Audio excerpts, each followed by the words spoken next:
latihan batuk efektif. Guna memudahkan untuk batuk agar dahak lebih lancar, atur posisi dengan benar. Condongkan dada sedikit ke depan. Tarik nafas dalam 3-4 kali.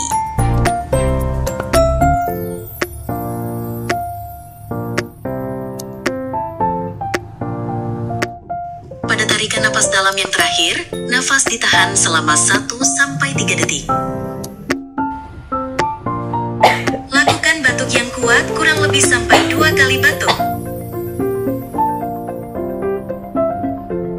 Mengapa harus 2 kali batuk? Karena batuk yang pertama bertujuan untuk mendorong dahak dari saluran nafas yang lebih besar.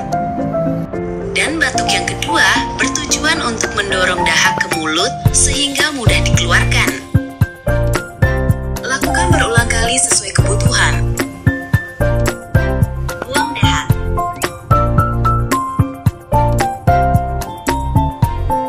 Tampung dahak dalam mangkok kecil atau kop khusus dahak yang berisi cairan